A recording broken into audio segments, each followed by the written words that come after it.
guys, welcome to another episode of Malcontent Corner, the corner where I hope to share with you the things that I've learned in the course of my daily walk of life. If you read the title to this video, this is Estate Planning 101 Episode 1, and this is Episode 1 because I plan on making several videos about some of the items I believe you should have in your possession with regards to your estate. Now, with that being said, this is in no way a completely in-depth and comprehensive video series. Also, I am not a lawyer, and because the laws of estate planning vary from estate to estate and state to state, I highly recommend you seek out professional legal help with regards to anything involved in estate planning. All I hope to cover here is some of the basic instruments that I think you should have in place because it will make your life and the life of your loved ones a little bit easier if you do.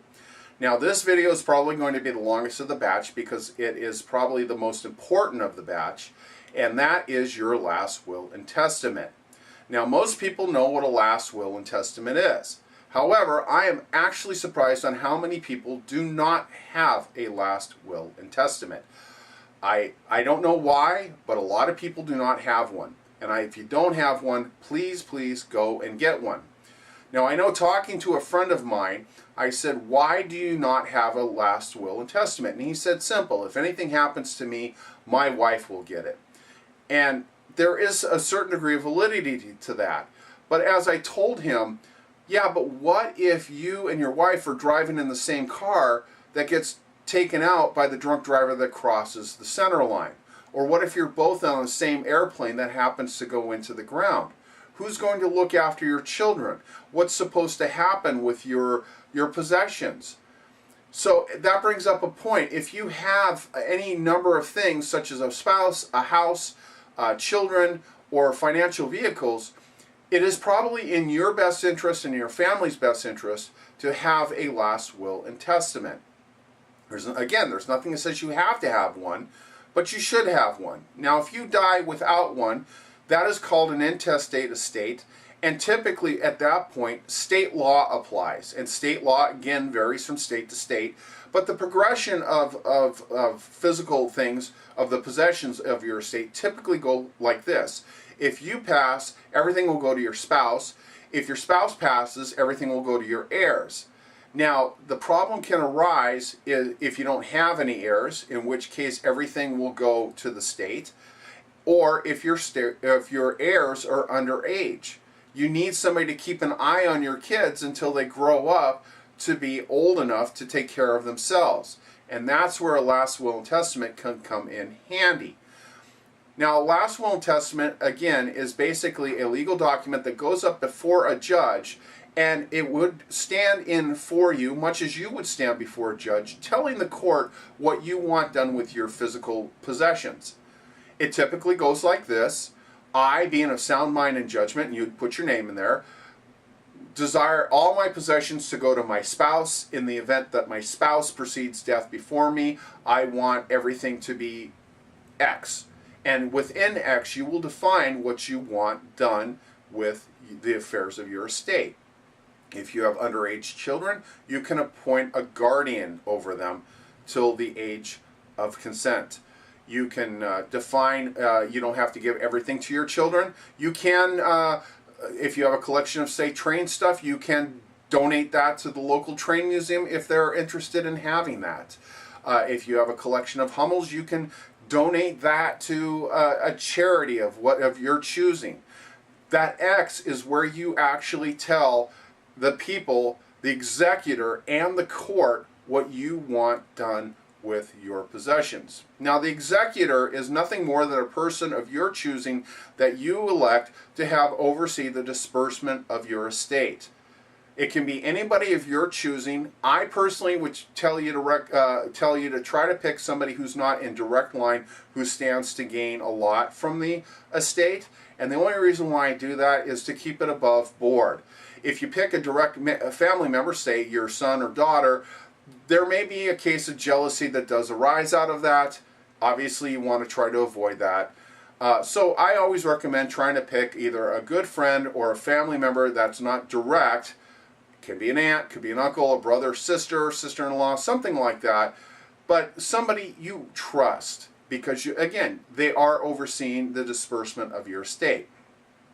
Now, because this is a legal document, and because the requirements vary from state to state, I don't recommend you make writing your will a DIY affair.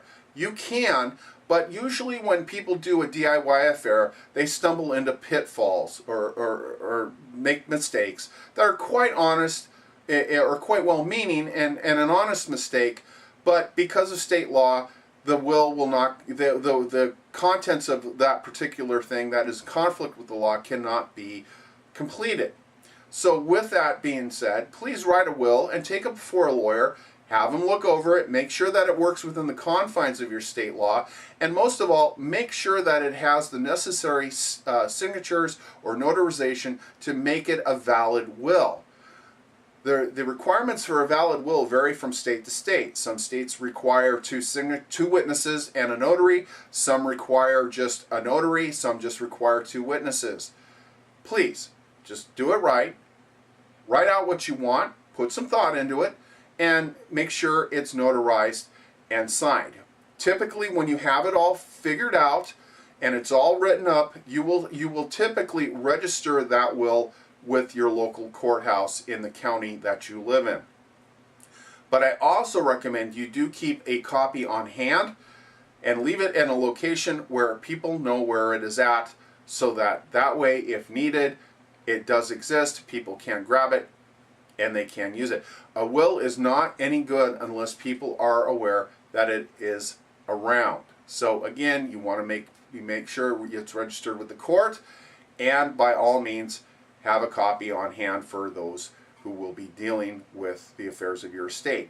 You might want to leave a copy with your executor, obviously, or somebody you trust, so they should know if anything untoward happens to you.